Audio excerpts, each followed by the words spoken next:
말씀을 보고 전파를 하셨는데 우리나라도 130여 년 전에 언더우드 선교사님하고 아펜젤러 선교사님이 1885년 4월 5일 그때 당시에 이제 부활절에 배를 타고 제물포항에 들어오셨어요. 그 후로 이제 복음주의 선교사님들이 많이들 들어오셨는데 그 중에 한 분이 테이트 선교사님이라는 분이 계셔요. 남장로교 출신이신데 거기 남장로교에서 이제 선교를 하러 오신 그 테이트 선교사님이 전북 김제에서 지금의 그 금산교회를 일으킨 그 분이 바로 조덕삼 장로님하고 그 다음에 이자익 목사님이신데 테이트 선교사님이 1905년에 그 먼저 거기에 당시 용화마을의 양반 지주이자 그 당시에 가장 유명했었던 그 지역에 가장 유명했던 조덕삼이라는 사람을 만났어요. 그러니까 양반인데 이제 돈도 많고 당시에 굉장히 유명한 사람이었다라고 해요. 지역에서 이 조덕삼이라는 분이 예수님을 만나고 너무 감화가 돼가지고 이제 자기뿐만 아니라 그리고 자기 식구뿐만 아니라 자기 집의 노예들한테도 함께 예배드리자, 함께 예수님을 믿자 이렇게 했다고 그래요. 그 노예들 중에 한 명이 마부였던 이작이라는 분이 계십니다. 그런데 이게 정말 열정적으로 잘 섬기셨대요. 조덕삼이라는 분이 자기 집을 내어드려 가지고 금산교회에 처음 예배를 자기 집에서 드리셨는데 이제 계속해서 예수님을 두 분이서 전하다 보니까는 이제 교회가 생겨나고 교회가 커져간 거예요. 그러면 교인이 수가 늘어나면 이제 지금처럼 또 집사님들 뽑고 권사님들 뽑고 장로님들 뽑지 않습니까? 그런데 당시에는 집사님 다음에 영수라고 하는 게 있었어요. 장로님을 선출되기 전에 영수라는 명칭의 그런 직분이 있었는데 두 분 다 영수가 된 거예요. 그러니까 대단하신 거죠. 그러니까 어떻게 보면 양반이고 또 돈도 많은 분인 조덕삼이라는 분은 영수가 되는 게 어쩌면 당연할 수도 있어요. 그런데 마부였고 그 집의 종이었던 이작이라는 분은 그렇게 마땅하게 될 만한 입장이 아닌데 정말 하나님의 은혜로 잘 섬기셨고 영수가 되신 거죠. 그러다가 이제 노예의 허락을 받고 장로 선출 투표를 하게 됩니다. 그런데 재밌는 것은 다들 생각하기로는 저 사람이 인망도 덥고 정말 본인이 되고 예수도 잘 믿으니까 조덕삼이라는 분이 조덕삼 영수님이 될 줄 알았는데 첫 번째 장로가 이자익이라는 분이 된 거예요. 그러니까 그 양반집의 종이 된 거죠. 그러니까 사람들이 깜짝 놀란 거예요. 자기들이 투표를 했음에도 불구하고 에이 설마 하고 이렇게 했는데 그분만 딱 장로 선출이 된 거예요. 그래서 너무너무 시끌시끌한 거죠. 왜냐하면 당시에 서울에서도 그렇게 투표가 있었는데 그 비슷한 시기에 실제로 서울에서 그 자기 집의 노예가 그러니까 함께 양반하고 종의 신분을 가진 사람들이 함께 예배를 드리다가 장로 선출을 하는데 양반은 장로가 안 되고 종이 장로가 됐다고 그 양반들만 나가가지고 교회를 차린 게 안동교회예요. 그러니까 이게 당시에 우리한테는 지금 웃을 수도 있지만 당시에는 당연한 거였거든요. 그런데 이 조덕삼이라는 분이 정말 대단한 게 이렇게 말씀을 하셨대요. 그때 뽑히고 막 시끌시끌하니까 발언권을 얻어가지고 이 결정은 하나님이 내리신 결정입니다. 우리 금산교회 교인들은 참으로 훌륭한 일을 해냈습니다. 저희 집에서 일하고 있는 이자익 영수는 저보다 신앙의 열의가 대단합니다. 나는 교회의 결정에 순종하고 이자익 장로를 받들어서 열심히 교회를 섬기겠습니다. 이렇게 말을 했다고요. 그러니까 어쩌면 장로로 선출된 이자익이라는 분보다 그 종이었던 그분을 세워주신 조덕삼이라는 분이 더 대단한 거죠. 그리고 차후에 있었던 장로 투표에서 당연히 이분이 장로가 되셨어요. 근데 더 대단한 것은 이 조덕삼 장로님이 장로 선출된 다음에 이자익 장로님이 더 어리시거든요. 그러겠죠. 양반으로 양반의 주인이고 어렸을 때 있었던 종이었으니까 그분을 신학대학교를 보냅니다. 그래가지고 목사님으로 만들어요. 모든 걸 다 투자를 해가지고 자기가 뭐 돈이며 뭐며 생활비며 다 지원을 해주셔가지고 목사님이 되게끔 지원하신 다음에 금산교회에 목사님으로 담임 목사님으로 청빙을 하게 돼요. 그래서 두 분이 그렇게 정말 주인과 종으로 만났지만 이제는 하나님 안에서 서로 섬기고 화목하게 주의 종으로서 나아가는 모습을 이 굉장히 우리 초대교회 한국 초대교회에서 굉장히 본이 되는 이야기 중에 하나입니다. 그렇게 조덕삼 장로님이 어떻게 그런 마음을 가질 수 있었을까? 뭐 물론 전적인 하나님의 은혜입니다. 그러나 하나님의 은혜가 부어진다고 해서 모든 것을 우리가 순종하진 않지 않습니까? 좀 전에 이야기 드렸던 그런 안동교회 이야기도 기분이 나쁘니까 우리끼리 양반끼리 가서 교회를 하나 차릴란다 이렇게 나가는 경우도 있는데 조덕산 장로님은 자기의 모든 것을 내려놓고 하나님께 순종하였다는 거예요. 하나님의 말씀에 순종했기에 두 분 다 서로를 섬겼고 서로 화목할 수 있었다는 거예요. 그러니까 하나님 안에서는 주인이냐 종이냐가 아니라 둘 다 하나님의 종으로서 하나님을 잘 섬기고 주변 사람들을 잘 섬겼다는 거죠. 하나님께서는 예수님을 믿고 따르는 신앙 공동체가 이처럼 하나님 안에서 화목할 수 있기를 바라시는데 먼저 그 첫 번째 과정이 자기 자신을 바라보도록 하나님께서는 늘 말씀하십니다. 오늘 본문의 13절 말씀 함께 보겠습니다. 그런즉 우리가 다시는 서로 비판하지 말고 도리어 부딪힐 것이나 거칠 것을 형제 앞에 두지 아니하도록 주의하라. 아멘. 여기서 주의하라는 판단하다라는 의미하고 똑같아요. 무엇을 판단하냐? 내가 다른 이를 비판하고 있지 않은지 그것을 내 스스로 한번 봐보고 그리고 내가 다른 이의 마음을 상하게 하고 있진 않은지를 판단해 보라는 거예요. 그러니까 지금 다른 사람이 어떻게 하고 있다는 것을 나보고 그럼 판가름해보라, 지혜롭게 봐봐라 이런 말이 아니라 내 스스로가 저 사람을 비판할 만한 가치가 있는 사람인지 그런 수준의 사람인지 아니 형제를 비판하지 말라고 하셨던 예수님의 말씀대로 정말 내가 비판을 하고 있는 것은 아닌지라는 것을 이렇게 돌아보라는 거죠. 그렇게 하나님께서 사도 바울은 이 오늘 본문 말씀을 통해서 자기 자신을 바라보게끔 하십니다. 하지만 어느 시대 어느 곳에든지 생각의 차이, 문화의 차이, 그다음에 가치관의 차이가 늘 있기 때문에 이게 싸움의 거리가 될 수밖에 없는 겁니다. 바울이 로마 교회에 편지를 쓴 이유 중에 하나가 이런 다툼 때문인데 로마 교회 당시에는 유대인 그리스도인과 이방인 그리스도인이 함께 예배를 드렸어요. 그러니까 생각 자체가 완전히 다른 거죠. 유대인 그리스도인은 하나님 앞에서 율법을 지켜가면서 정한 음식과 부정한 음식을 늘 가려 먹었어요. 그런데 이제 초대교회다 보니까는 이게 완전히 허물어지기에는 상당히 시간이 필요한데 같이 이방인과 있다 자기들만 있으면 괜찮은데 이방인 그리스도들과 함께 있다 보면 이게 문제가 되는 겁니다.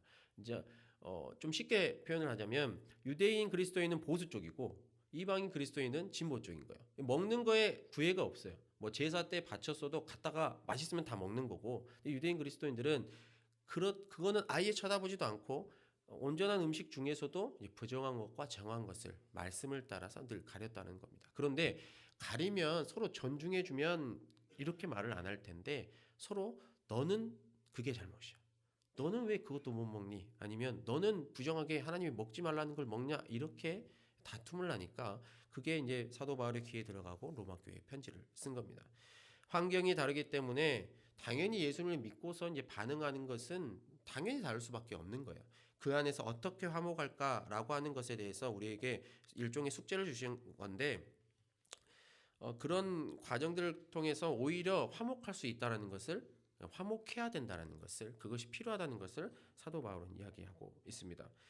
모두 다 예수 그리스도로 말미암아 하나님의 백성, 하나님의 자녀가 되는 은혜를 누리게 되었는데 이제 차이가 자기의 가치관에, 자기의 생각에, 자기들의 문화에 이렇게 갇혀 있다 보니까 새로운 사람이 와도 새로운 방식이 오면 이제 거부감이 생기는 거죠. 이게 거부감이 생겼을 때는 서로 존중을 해주면서 그럴 수 있습니다. 우리가 서로를 존중해주면서 이 공동체 안에서 아름답게 화목하게 지내봅시다. 이게 실은 성경적이고 지혜로운 건데 이게 사람 마음이라는 게 그렇지 않다라는 거예요. 왜냐하면 본능적으로 자기를 드러내고 싶어하기 때문에 자기 것이 옳다 이렇게 먼저 나온다라는 거죠. 그래서 어느 사람이나 하나님 앞에서는 죄인이기 때문에 그리고 심판을 받을 수밖에 없다는 것을 사도 바울은 오늘 로마서 편지를 통해서 로마서를 통해서 강력하게 이야기를 합니다. 오늘 본문 말씀 밑쪽에 10절부터 12절의 말씀인데요. 중요한 말씀이니까 함께 14장 10절에서 12절인데요. 함께 하나님의 말씀 읽겠습니다. 내가 어찌하여 내 형제를 비판하느냐? 어찌하여 내 형제를 업신여기느냐? 우리가 다 하나님의 심판대 앞에 서리라. 기록되었을 때 주께서 이르시되 내가 살았노니 모든 무릎이 내게 무릎 꿇을 것이요 모든 혀가 하나님께 자백하리라 하였느니라. 이러므로 우리 각 사람이 자기 일을 하나님께 직고하리라. 아멘. 그리스도인은 하나님 앞에서 자기가 어떤 존재인지 그리고 우리 모두가 어떤 존재인지를 깨닫는 존재이고 깨달아가는 존재입니다. 하나님의 심판은 누구도 피할 수 없다는 것은 우리는 모두 다 알고 있어요. 마지막 12절에 하나님께 직구하리라, 이게 말이 어렵지만 어르신들은 다 아실 거예요. 하나님께 알릴 것이다. 말씀을 드릴 거다. 그러니까 자기 입으로 내가 어떤 일을 살면서 신앙생활을 해왔고 이 짧은 100년도 안 된 인생을 어떻게 살아왔는지 하나님께 아랜다는 거예요.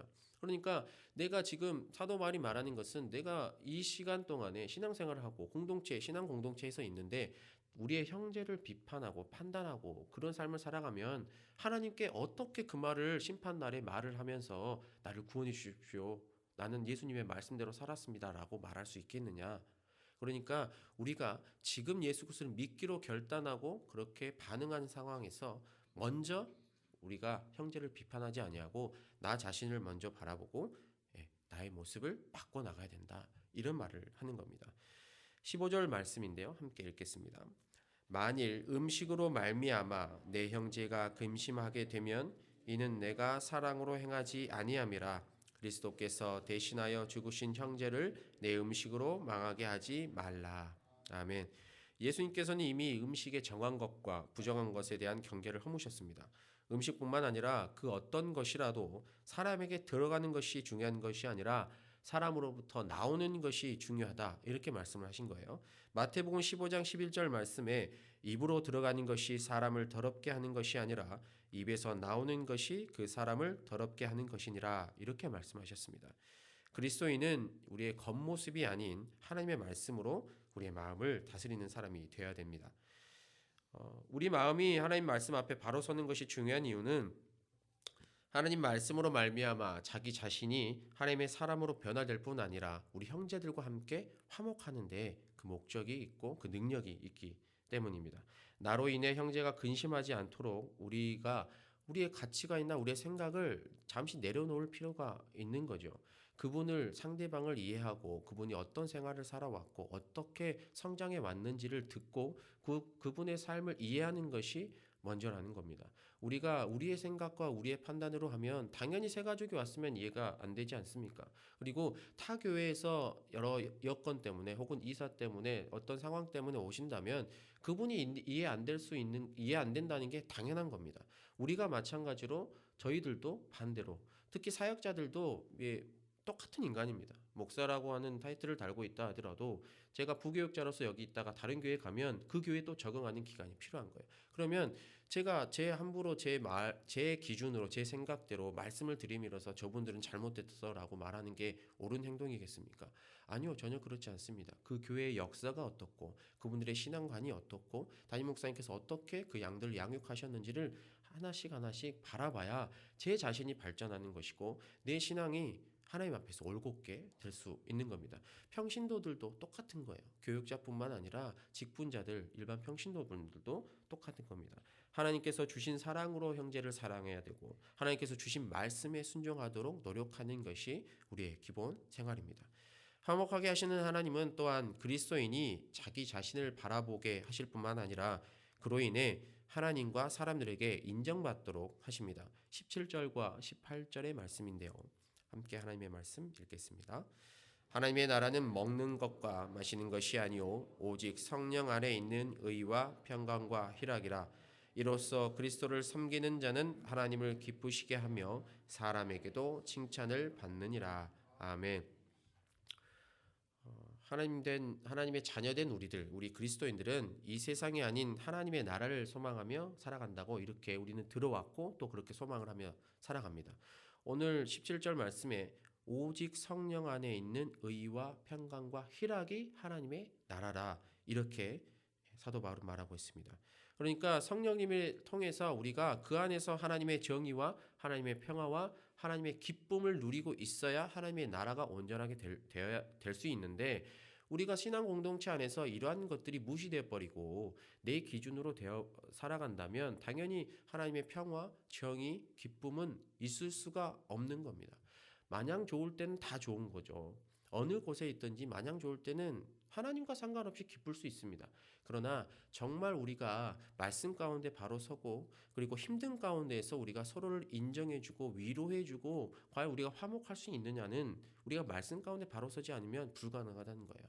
우리가 성령님으로 말미암지 않으면 우리가 우리의 가치관으로서는 절대 하나님의 나라를 이룰 수 없다는 것을 사도 바울은 이야기하고 있습니다. 우리가 하나님의 온전한 의와 평강과 희락을 누리기 위해서 반드시 하나님께서 성령님을 보내주신 것을 우리가 믿어야 되고 그 성령님으로 말미암아 우리가 늘 새롭게 살아가야 합니다.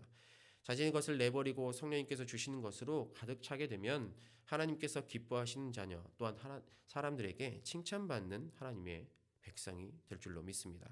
19절 말씀에 그러므로 우리가 화평의 율과 서로 덕을 세우는 일을 힘쓰나니 이렇게 말씀하고 있습니다. 그리스도인의 삶은 예수 그리스도 안에서 살아가는 모든 사람과 함께 화평하고 또 화목을 누리기 위해 그런 삶을 살아가야 됩니다. 신앙 안에서 화목을 이루며 살아가는 것은 참 어려움이 많습니다. 왜냐하면 이게 본능이 죄인이기 때문에 자기가 드러나려고 해요. 그러니까 우리가 늘 하나님의 말씀을 묵상하고 가까이 해야 되고 또한 그것을 의지하여 기도해야 되는 것은 그 말씀을 의지하여서 우리가 우리의 기준이 아닌 하나님의 기준으로 우리 공동체 안에서 신앙생활을 할 수 있기 때문입니다.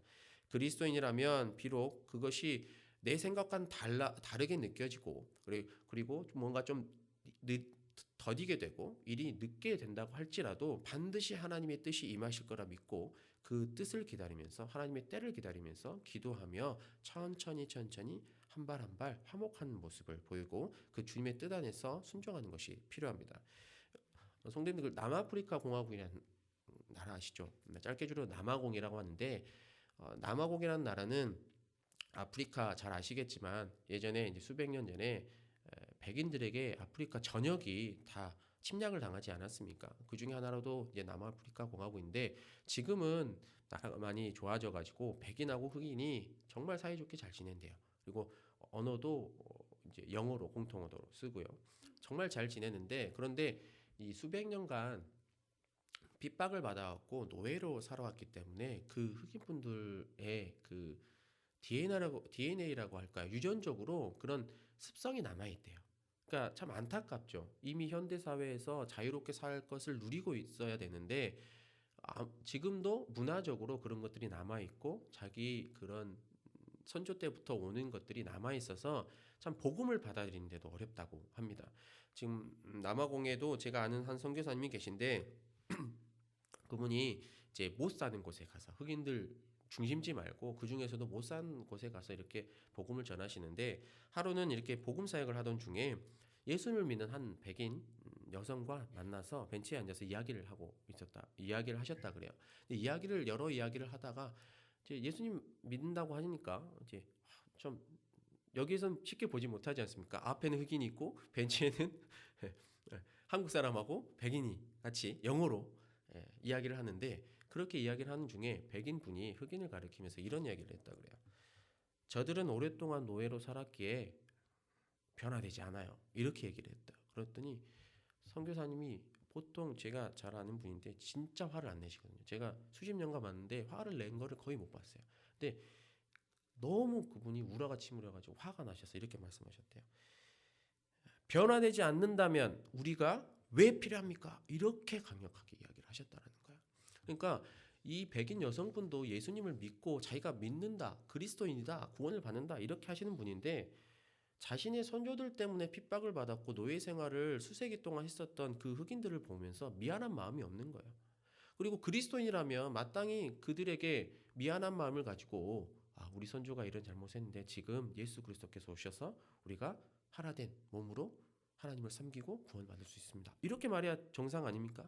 그런데 본인은 구원받았다 이거예요. 그런데 흑인을 보면서 자기들의 선조들이 괴롭힘을 받았던 그 흑인들의 후예들을 보면서 변화되지 않는다. 그분 마음에는 하나님께서 화목하게 지내라.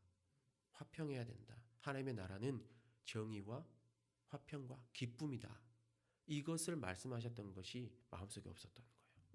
성령님께서 강력하게 임재하시면 그분의 삶도 물론 변화가 될 수 있겠지만 그분 역시 오랫동안 신앙생활을 했다 할지라도 성령님 없이 본인의 가치관으로 신앙생활을 하셨기 때문에 눈앞에서 버젓이 어려움 가운데 있는 그분들을 보고 그런 편협한 마음을 가지고 있는 겁니다.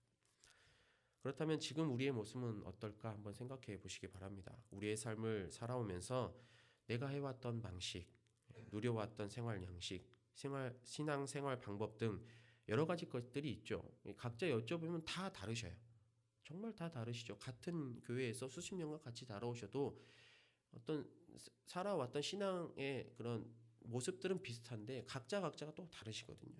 그러면 그것이 나를 통해서 나에게 죄를 짓지 않도록 다른 이들을 판단하지 않도록 내 생각이나 내 가치관을 가지고 다른 사람을 잣대질하지 않도록 주의하고 또 기도해야 됩니다.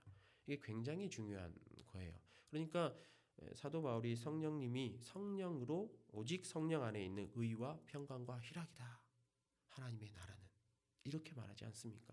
우리가 하나님의 나라를 바라보는 자로서 오직 성령 안에서 하나님의 정의와 하나님의 평화와 하나님의 기쁨을 끼치고 누리는 모두가 되기를 소망합니다.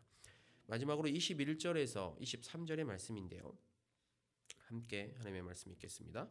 고기도 먹지 아니하고 포도주도 마시지 아니하고 무엇이든지 내 형제로 거리끼게 하는 일을 아니함이 아름다우니라. 내게 있는 믿음을 하나님 앞에서 스스로 가지고 있으라. 자기가 옳다 하는 바로 자기를 정죄하지 아니하는 자는 복이 있도다.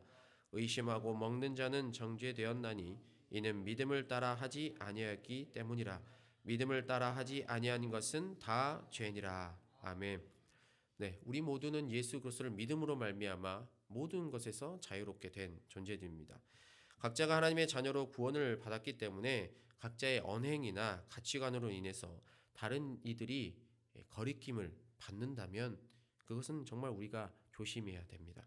23절 하반절에 믿음을 따라 하지 않는 것은 다 죄다. 이게 참 웃긴 말이지 않습니까? 예수 그리스도를 믿는 존재들인데 믿음을 따라 하지 않는다라고 사도 바울이 이야기를 하고 있어요. 우리의 생활 방식이 우리의 신앙생활이 그럴 수 있다라는 말입니다. 그러니까 나는 그렇지 않아 라고 생각하고 그렇게 무시해 버리시는 게 아니라 사도 바울이 말했던 것처럼 내가 예수 그리스도를 믿는 믿음 안에서 살아가는지 내 믿음으로 말미암아 내가 누군가를 정죄하고 또한 나도 죄를 짓고 있진 않은지 이렇게 돌이켜 봐야 된다는 말이죠. 그리스도인이 믿음을 따라 행동하지 않는다는 것 자체가 말이 모순되는데 그 모순되는 말을 사도 바울이 주의하라 이렇게 말씀하고 있는 거예요. 히브리서 12장 2절 말씀에 믿음의 주요 또 온전하게 하시는 이인 예수를 바라보자 이렇게 말씀하고 있습니다. 그리스도인의 삶은 오직 예수 그리스도만 바라보는 삶입니다. 예수님만을 바라보는 삶이 되었을 그때야말로 우리의 믿음이 온전해질 수 있는 거죠. 그리스도인은 예수 그리스도를 믿는 믿음 안에서 온전하게 되어야 온전한 믿음을 살아갈 수 있고 또한 우리 형제 자매들을 함부로 비판하지 않을 수 있습니다. 하나님이 계시기 때문에 내 자신이 하나님 앞에서 부끄럽지 않습니까? 그러니까 내가 부끄러운데 누구를 감히 비판을 하고 판단을 하고 잣대질을 하겠습니까? 하나님께서는 무엇보다 우리가 서로 화목하기를 원하십니다. 하나님의 나라는 오직 성령님 안에 있는 의와 평강과 희락이다. 이것을 꼭 기억하시고 그리스도인된 우리는 오직 하나님 안에서 모든 형제 자매와 더불어서 화목하도록 노력하고 또한 기도해야 됩니다. 하나님 말씀에 순종하여서 형제 자매와 함께 화목하는 우리 모습을 보시고 또한 하나님께서 기뻐하신다고 그것을 말씀하고 있다는 것을 기억하시고 언제나 화평의 일과 덕을 세우는 일에 본을 보이는 우리 모두가 되기를 소망합니다. 함께 기도하겠습니다.